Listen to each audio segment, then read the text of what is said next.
Assalamualaikum dan selamat pagi. Kami akan membentangkan tentang proposal bagi penangkapan ikan sekak air masin dalam sangkar.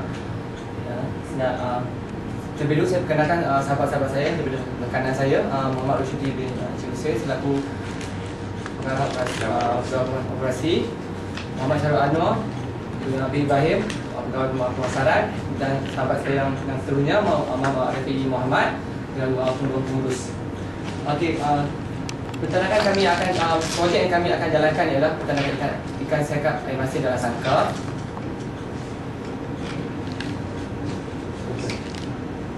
Okay, sebelum kami membuat proposal atau membuat draft ataupun kita telah membuat satu lawatan ke Pejabat Perikanan di Pulau Pinang untuk mendapatkan input tentang peternakan ikan sekak air masin dalam sangkar. Dari itu kita dapat tahu maklumat apa yang kita perlu ada, kaedah-kaedah apa yang kita boleh guna pakaikan, dan apa yang telah dan sedang diada yang projek-projek kerjasama antara penternak ikan dengan Pejabat Perikanan yang boleh yang dilakukan, dan kita boleh ambil muka ilmu pengetahuan daripada projek tersebut. Kita juga ke Pejabat Perikanan Daerah Barat Daya Pulau Pinang untuk dari segi pelesenan dan juga permohonan permit. Sebab sebelum kita nak membina sebuah projek iaitu pembinaan peternakan ikan dalam sangkar ni, kita perlu mendapatkan permit terlebih dahulu. Selepas permit baru kita boleh mohon lesen. Tapi permit tu akan daya luput dia selama 3 bulan. Sekiranya selepas kita baru dapat permit, tapi dalam tempoh 3 bulan projek itu tidak dilaksanakan langsung, maka dengan secara automatik permit akan batal lah.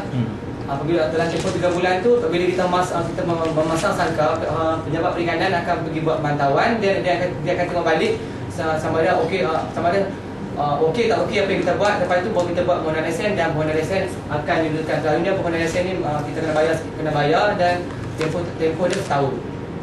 Next. Kita juga ada buat lawatan ke sangkar ikan di Pulau Jerejak. Dari situ kita berhubung dengan Encik Beh, iaitu pemilik ternakan tersebut.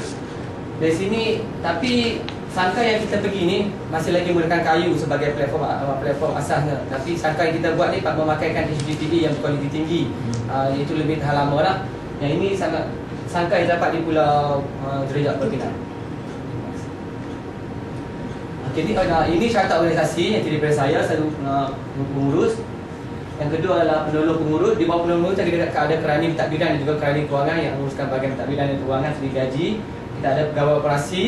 Untuk di bawah operasi kita ada juruteknik yang akan menyelenggara peralatan-peralatan yang berkaitan dengan elektrik seperti pump, enjin, pegawai pemasaran dan jualan untuk dari segi marketing hasil-hasil peternakan kita. Dan juga kita ada 4 kerjaan yang akan dari segi kerja-kerja mengarah segi makan, membersihkan kolam dan sebagainya. Saya akan memperkenalkan serba sedikit tentang ikan sekak ni. Ikan sekak nama saintifiknya ditulis sebagai Lattus carifer. Mula diternak dalam sistem kolam dan sangkar pada tahun 1970-an. Ternakan yang sangkar secara terbuka mula diperkenalkan pada tahun 1999. Pada awalnya peternakan ikan sekak ni bergantung pada benih-benih luar. Benih-benih liar, makna kita masa itu benih-benih untuk yang kita benihkan secara dari kolam, atau dari segi saintifiknya kita membuat benih induk sendiri dengan menyuntik suntikan terhadap ikan sekak. Masa itu terbelah ada lagi, semua bergantung pada benih-benih luar. Pada tahun 1985 benih-benih ikan sekak ni mula dikomersialkan. Dari situ perkembangan ternakan ikan sekak ni mula berkembang lah. Okey, yang sebenarnya projek disebabkan projek ni kita nampak dia punya future masa depan dia berdaya saing, menguntungkan dan merasakan hasil lumayan. So jadi kita memilih projek peternakan ikan sekak air masin dalam sangkar. Ini gambar rajah jenis-jenis ikan sekak. Ada sekak merah, sekak putih, sekak. Sebenarnya ada 2 kategori lah, sekak air masin dan air payau. Tapi kita pilih pada air masin lah. Sebab sekak ni kita pilih tu sebab dia hardcore tahan lasak. Dia tak macam ikan lain.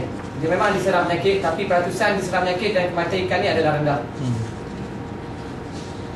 Misi kita meningkatkan kualiti dan kuantiti.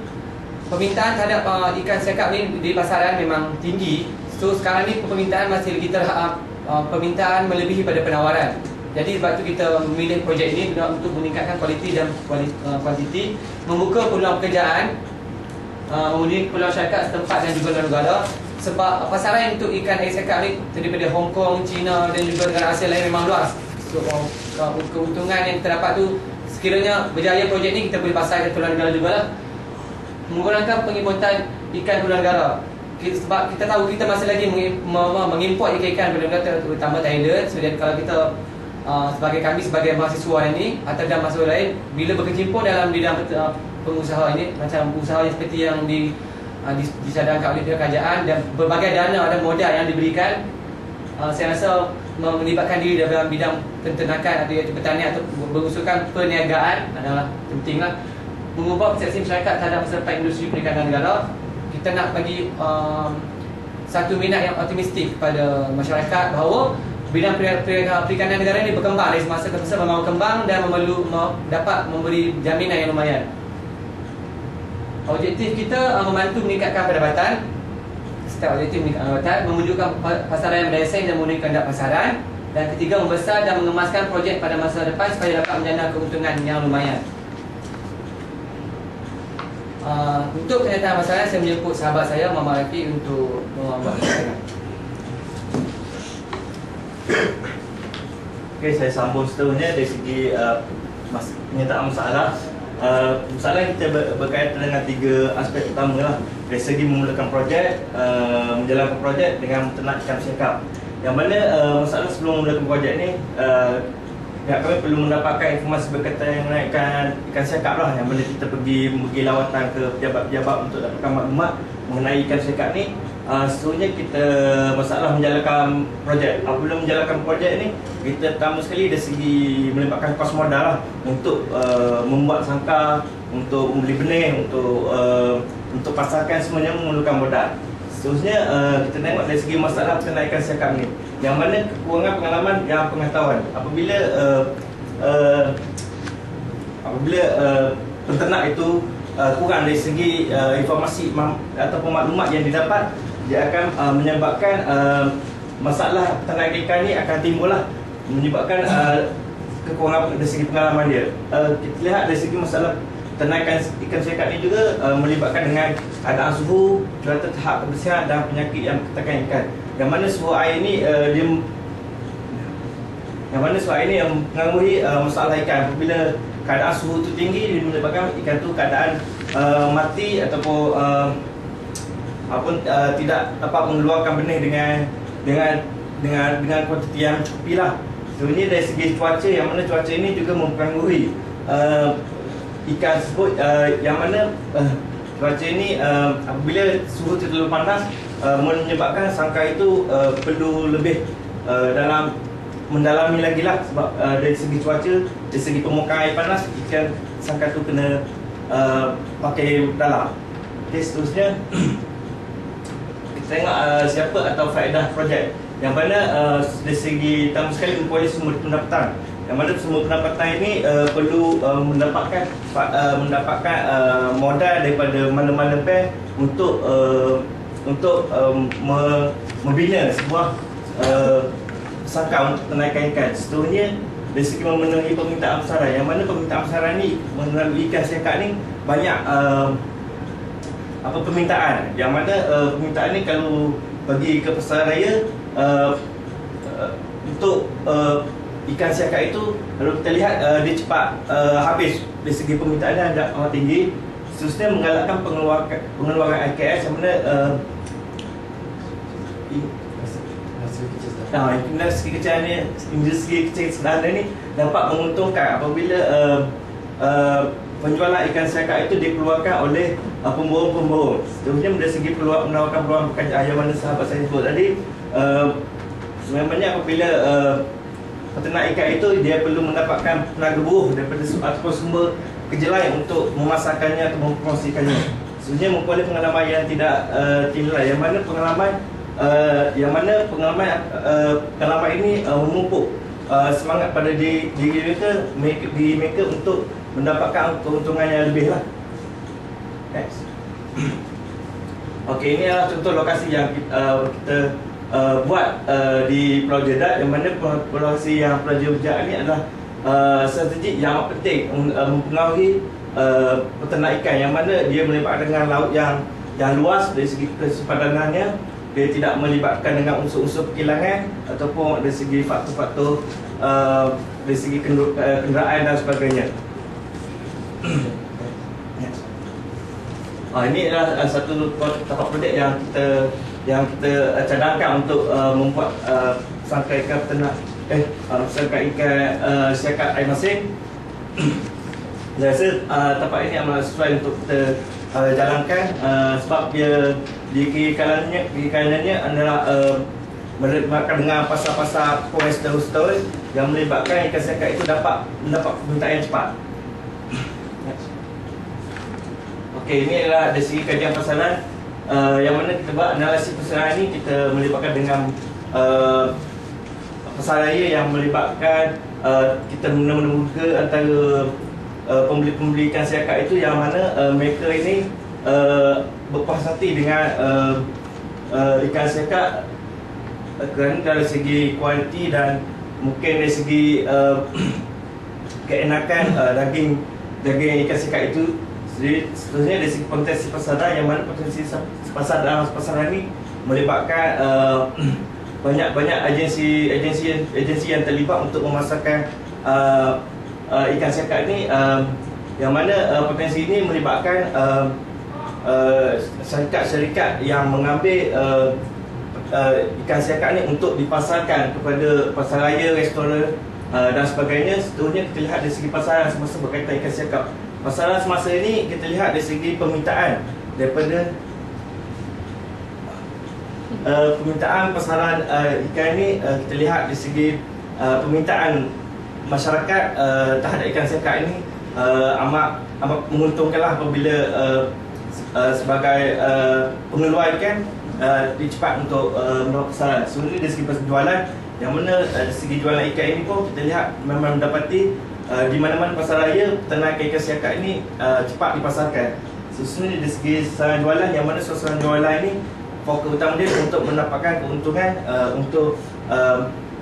untuk company itu dan untuk memuaskan hati pelanggan-pelanggan yang membeli ikan siakat untuk dihidangkan bersama keluarga kan sebagainya. Okey, kita lihat dari segi pengurusan ladang. Semua akan present ada tinggal 7 minit lagi. Lagi 2 akan present ni. Ada 7 minit lagi. Okey, kita lihat kita jumpa Cik Noor untuk menentukan seterusnya dari segi penagihan. Assalamualaikum, terima kasih kepada Cik Rafi. Okay, yang pertama saya akan memberikan tentang analisis kewangan. Analisis kewangan ini termasuk kami membuat analisis segala kewangan untuk ternakan ikan siakat. Okey, yang kedua adalah ternakan pertama, iaitu kami melihat kadar hidup ikan siakat dalam sampel ternakan. Peringkat pertama dalam 70%. Seterusnya ada yang ternakan peringkat 2, iaitu peningkatan kadar hidup sebanyak 90% akan meningkat. Dan yang keempat adalah kos modal. Kami membeli dalam kos modal ini kami membeli segala barangan dan peralatan untuk proses ternakan ikan siakat. Dari segi kos semula, kami memilih dan membeli beberapa jenis benih dari segi saiz dan jenis ikan siakat seperti ikan siakat merah dan ikan siakat putih. Dari segi hasil, hasil adalah pulangan keuntungan daripada penjualan ikan siakat. Yang seterusnya pada dalam bagi projek adalah diukur ketika petunjuk kadar pulangan dalaman. Yang kedua nisbah kos faedah, nilai kini bersih, dan seterusnya adalah nilai kini bersih. Maksudnya analisis sensitivity adalah bermaksud kami melihat kesan yang berisiko yang mungkin kami hadapi, contohnya kadar penurunan harga, kadar ikan hidup, kenaikan kos operasi. Ini terdapat data-data analisis kewangan kami, ya. Maklumat anggaran belanjawan peternak ikan sekitar Pulau Pinang. Informasi dari kami mendapat informasi daripada Jabatan Perikanan. Kami telah jabatan ini telah memberi tunjuk ajar dan ilmu pengetahuan kepada kami dalam proses ternakan ikan syarikat ini, dan seterusnya kami membuat hubungan dengan syarikat-syarikat masyarakat ikan. Seterusnya penyimpanan data atau modal, kami mendapatkan modal dari sepanjang sendiri dari pinjaman seperti MARA, kumpulan dari Sedara MARA dan sebagainya. Jadi ini keperluan kerja projek kami adalah seperti infrastruktur, contohnya struktur rakit, buka jaring, rumah tekanan tinggi dan sebagainya. Keperluan sumber adalah kami melihat melawat tapak, dan sebab itu kami mendapatkan modal atau dana semua manusia ni, termasuk kerja-kerja untuk menjaga ternakan kami. Dan kami mengukur dari segi kualiti air, oksigen, kebutuhan tahap pencemaran air dan aspek sosial. Okay, sebenarnya kami serahkan kepada kawan saya, Muhammad Rashidi. Terima kasih kepada Saudara Anwar. Saya akan membetulkan tentang jadual-jadual kerja. Jadual kerja terdapat aktiviti kerja seperti permulaan, mendapatkan maklumat projek, penetapan jenis projek, lawatan ke tapak projek dan sebagainya. Ini adalah rajah dan jadual perakaian yang kami buat hasil daripada projek tersebut. Sistem pengawalan, pengawalan ikan dan rawatan. Kami mengawal ikan tersebut dengan kerana ikan tersebut sensitif kepada penyakit seperti parasit, ulat, bakteria, virus dan sebagainya. Penyakit premier. Penyakit premier ini adalah penyakit apabila ikan yang kecil bercampur dengan ikan yang besar, menyebabkan patogen akan menjangkiti ikan kecil, kerana ikan kecil itu amat lemah daya ketahanannya.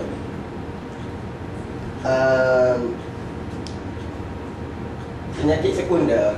Penyakit sekunder adalah tekanan ikan terhadap suhu mutu air. Contohnya mutu air yang terdapat di kawasan tersebut tidak bersih, didapati air tersebut sangat keruh. Suhu juga memainkan peranan yang penting, kerana suhu yang melebihi tahap yang ditetapkan menyebabkan suhu ikan tersebut tidak berdaya tahan untuk melawan suhu tersebut. Penyakit yang telah disebabkan oleh parasit. Terdapat banyak parasit seperti penyakit bintik putih. Penyakit bintik putih telah menyebabkan ikan tersebut menjadi lemah, kurang berdaya tahan, dan pergerakan ikan tersebut tidak tentu arah, menyebabkan ikan tersebut mudah mati dan sebagainya. Pengawalan penyakit. Faktor-faktor tekanan suhu. Suhu yang melebihi suhu yang ditetapkan akan menyebabkan ikan tersebut menjadi lemah, tidak bermaya, menyebabkan ikan tersebut tidak mempunyai selera makan. Pengawalan patogen. Pengawalan patogen ini untuk mengawal parasit Arbutus dan Linear. Pengawalannya ialah dengan meletakkan kapur ke dalam kolam tersebut supaya bakteria-bakteria yang sedia ada di kolam tersebut terhapus. Kami juga mendapatkan khidmat bantuan daripada pejabat perikanan. Contohnya kami telah meminta nasihat dan panduan tunjuk ajar yang betul daripada mereka untuk memelihara ikan.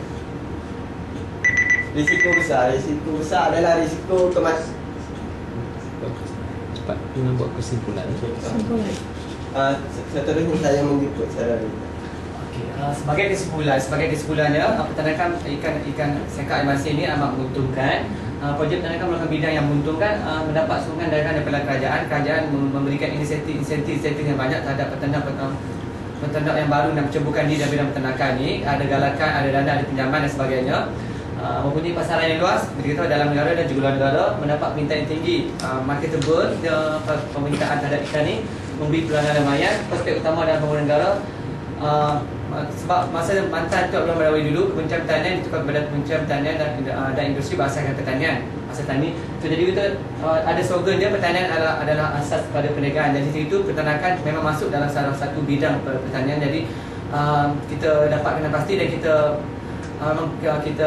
dan kita fahami bahawa menceburkan diri dalam bidang pertanian mendapat menjanakan keuntungan yang lebih lah. Maknanya kita bukan sekadar makan gaji sahaja. Sekian saja untuk persembahan kami untuk peternakan ikan sekak. Terima kasih. Soalan saya, dia perlukan 1.7 juta ringgit. Dana tu boleh dapat? Kita dah tanya pihak bank. Bank Pertanian. Bank Pertanian, Bank Pertanian akan bagi 500,000 boleh maksimum untuk, sebab kita guna HDPE yang tinggi. Kita tak pakai sistem papan dia sebab dia tak tahan lama. Kalau kita pakai HDPE dia tahan lama tempoh 20 tahun. 20 tahun ya? Sebab kalau kita buat charter analisis dalam tempoh 3 tahun, ulangan tu dah tempoh bayaran bank 3 hingga 4 tahun, dan tempoh 3 tahun kita selesai bayar. Mana yang tahun-tahun berikutnya 500,000 lagi 1.2 juta. 500,000 dengan pihak Bara, lagi 700,000 simpanan dan juga pinjaman daripada saudara Bara. Biasa projek ni dia besar modal dia kan? Besar modal. Tapi keuntungannya pun besar. Tapi kenapa pengusaha Melayu selalu gagal? Pada pendapat saya, pengusaha tentang Melayu takut untuk mengambil risiko. Sebab modal yang terlalu besar, dia takut tak tertampung untuk membayar balik kawasan modal. Pantai Jejak ni adalah kawasan ZIA zon industri aquaculture kan. Sebab dia Jejak sebarkan pulau tu dia merupakan macam Di Pulau Aman dulu pernah ada 60 orang yang buat tu. Lalas tinggal 3-4 orang je sekarang.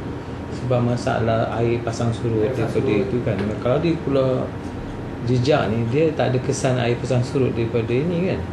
Tapi so far ada berapa orang pengusaha Melayu tu? Pengusaha Melayu ada satu saja. Lain semuanya masyarakat Cina. Mr. Base tu very helpful. Peaceful. Dia datang, kita ambil kat JT, kita call dia, kita kebetulan kita pergi Jabatan Perikanan, kita berjumpa dengan dia. Kita orang bertanya, Cik B ni peternak ikan ke? Dia cakap peternak ikan mana kat Pulau Jejak. Kebetulan kita pun nak buat projek kat Pulau Jejak. So kita buat menyanyi dengan dia dah ambil kita kat JT kat Pantai Sigit. For 10 second, what do you think about this project? Boleh dilaksanakan ataupun tidak? Saya rasa boleh dilaksanakan. Adakah saudara berempat nak buat ataupun tidak? Macam ni, bila kita tengok benda ni semua, kita tengok keuntungan dia, kita tengok macam mana Cik Ben tu menjalankan keuntungan, kita rasa macam bersemangat. Kita kata why not kita ceburkan diri, sebab keuntungan memang banyak. Sebab bukan mungkin kita ikan sekak, tapi Cik Ben ada berbagai jenis ikan. Mula kita boleh buat ikan sekak, tapi bila kita dapat keuntungan dan modal tu boleh pusing, kita boleh menternak ikan lain yang ikan perbaka, jenis pelbagai ikan. Macam jenaha, ikan kerapu memang mahal, tapi untuk mendapat keuntungan dia tempoh 1 tahun 11 hingga 12 bulan baru kita tuah hasil dia. Tapi sekak 6 hingga 8 bulan kita boleh ambil. Macam itu lah. Okay, thank you very much. Thank you. Okay, terima kasih.